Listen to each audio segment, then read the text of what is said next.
Hey, how's it going? Mike from LI Flies Mike here, and today we're going to be tying an interesting crab fly. So this is the Diablo crab fly that was created by Alan Caolo, or Caolo. I always forget how to pronounce his name properly, but he's the author of one of my favorite striper books, which is Sight Fishing for Striped Bass. He's very knowledgeable when it comes to tying flies, not only for striped bass, but all sorts of species on the flats, and particularly sight fishing. So today we're going to be tying his green Diablo crab fly, and as always the full list of materials will be down in the description below. Now originally he used a Tiemco hook, but I haven't used Tiemco in years, so we're going to be using the Gamakatsu Big Game SL12S size 1/0. It's a good size hook for this sort of fly. You can always scale it down to a size 2 and smaller size eyes and smaller size hackle if you like. We're going to be using some coated Dumbell Eyes here, and I chose to use these fluorescent orange ones and some orange thread because a lot of crab species, they have orange roe when they're spawning, so it can help simulate an egg sac underneath. Having a little orange in there never really hurts with a crab fly. And with a green crab in particular, they're generally a mix of green, black, and orange in their coloration. So after getting the Dumbell Eyes secured with some figure eights and some various wrappings here, we're going to take some Sili Legs, and these are barred orange and black Sili Legs. You could obviously use olive if you'd like, but the orange is going to stick out nicely from the rest of the color of the fly, which is going to be olive. And something I wanted to point out here is I like to leave the Sili Legs nice and long, and the whole idea is you can always trim them later, but you want that action sticking outside of the tail. Now traditionally this fly used Schlapen Hackle, and you can see in the tan version at the start that I recorded, it does use Schlapen Hackle, but you can always use some webby saddle hackle as well. If you take a big package of Chinese saddle hackle, you're more than likely often going to find some hackle that are very close to Schlapen Hackle, being that they're very wide and webby. So it's going to be the perfect hackle to palmer on here, and what we're going to do is after we have our Sili Legs tied on, we're going to take a wide webby hackle or a piece of Schlapen and palmer it on here and go right up to about where the hook point is, and this is going to form our tail section of the fly. It's not only going to help keep the Sili Legs from fouling somewhat, but it's going to give us a nice transition point. Now obviously you want the hackle to stick back past the hook somewhat, so we're going with the longer piece, but we don't want too much on there, so I'm just going to do about 3 or 4 wraps and then pull on the hackle here to get any excess feathers away so I can secure it nice and tight here.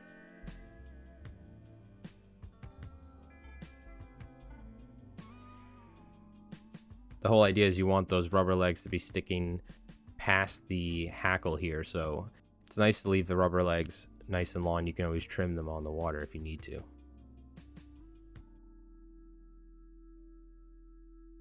After palmering our hackle here up to around where the hook point is, we can tie this off, and now we can start getting ready to form the body section.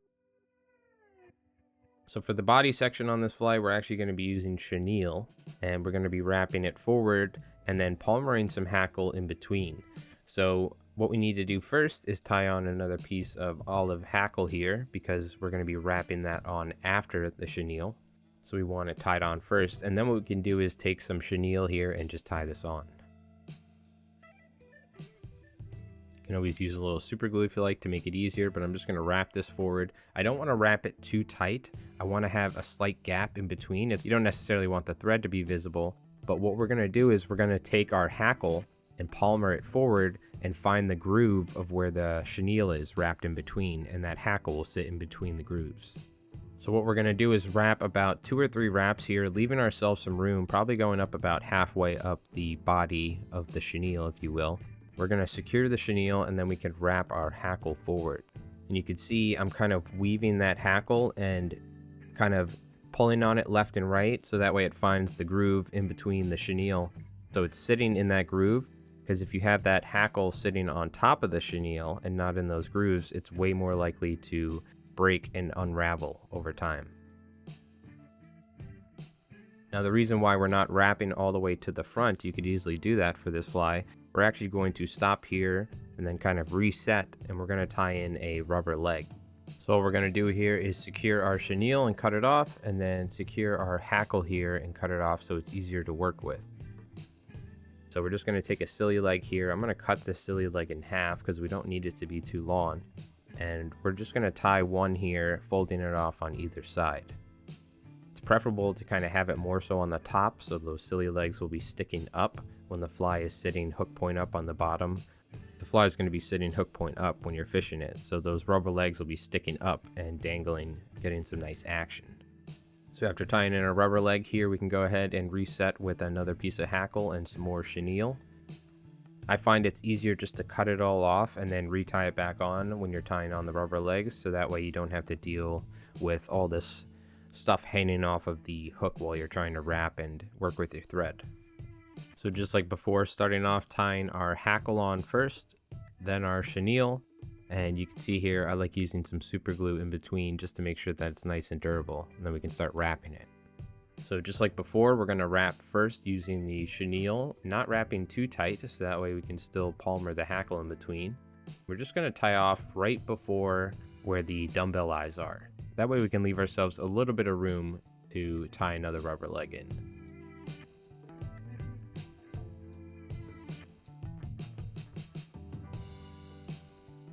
Taking our hackle just like we did before, we're going to palmer it in between the chenille here, making sure that it's sitting in the grooves, and we can go ahead and tie it off here.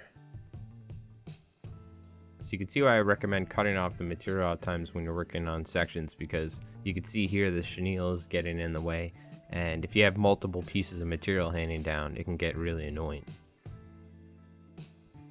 And trying to work in the space right around where the dumbbell eyes are, you can always kind of wrap forward and do some figure 8 ties to help secure it.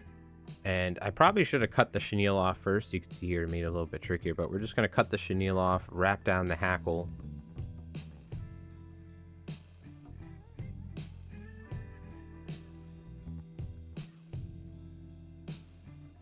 So we're just going to cut that chenille, but we're going to leave the hackle on because it's not too difficult to work with here. You could always cut it off if you like, but we're going to tie in one more Sili leg here before we wrap this hackle.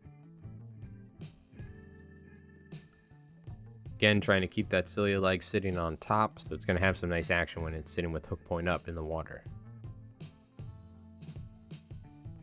Now pulling the hackle back if you left it attached here, so that way it's kind of sitting properly, we can actually do 1 or 2 more palmers right in front of where the Sili leg was tied. Now you don't want to go in front of the dumbbell eyes.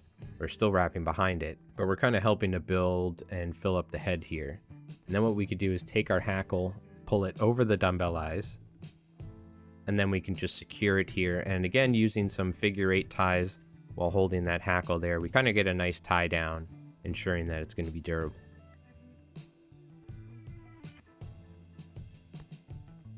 And then we're pretty much done with the fly here. We can just try and make sure that the Sili legs are sitting where we like them. There are times where you're wrapping the hackle or wrapping the chenille and the Sili legs might get caught, so it's something to think about.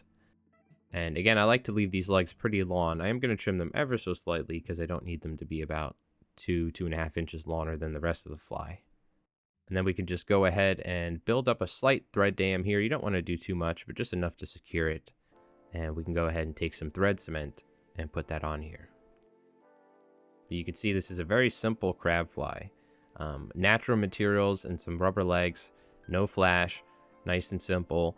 You'll see this a lot with Alan's fly tying, and one of the things you'll learn from reading his books is a lot of natural material that breathes is very important in sight fishing for striped bass.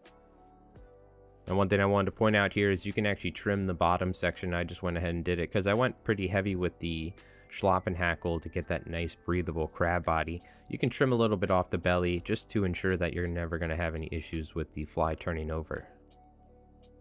But again, this sort of fly in the water is not necessarily trying to be hyper realistic like some of the other crab flies that we've tied on the channel, like the most recent one. This is trying to simulate movement and entice a fish to bite using the natural materials and rubber legs. So again, it's a lot of times we think about sight fishing as crystal clear water and something like bonefish or permit with these modern day crab flies. But when it comes to striped bass in particular, as well as bonefish and permit, these more natural flies often do very well in sight fishing conditions, because the thing you got to realize is these fish aren't looking at this fly like we are in the vise. This fly in the water is going to look completely different. So essentially all this hackle is going to be moving, the rubber legs are going to be moving as well. So more so about presenting the fly in a particular way. I highly recommend checking out Alan's book, Sight Fishing for Striped Bass. It's a fantastic resource when it comes to trying to understand how striped bass feed and predate on the flats and the sort of flies and techniques you can use for them. So a lot of the flies in his books are like this, which is some hackle. He'll take nail polish even and dull down the shine on the hooks, things like that. It's interesting to see how someone who dedicated so much time to mastering sight fishing for stripers, how he still uses these sort of flies as opposed to these modern day crab flies with these pre-cut legs and felt bodies and all that. It says something about these sort of particular flies and their merit for using them for sight fishing on the flats. Definitely a fly worth trying out, just taking some hackle and rubber legs and keeping them in your box for the flats this season, whether you're taking a trip for some bonefish and permit. If you're tying them for bonefish and permit, I highly recommend maybe just thinning them down ever so slightly, or using a kind of thinner Schlapen Hackle. But for striped bass, I kind of like tying them a little bit fuller, as that movement in the water is going to entice a bite.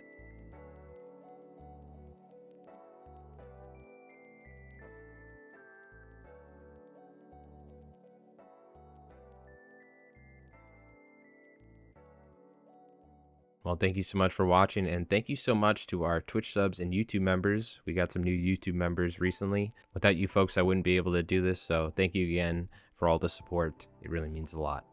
If you're new here, we have fly tying and fly fishing videos coming out every week.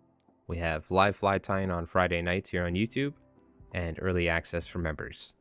Well, thank you so much for watching. My name is Mike from LI Flies Mike. Good luck out there this season, and as always, tight lines.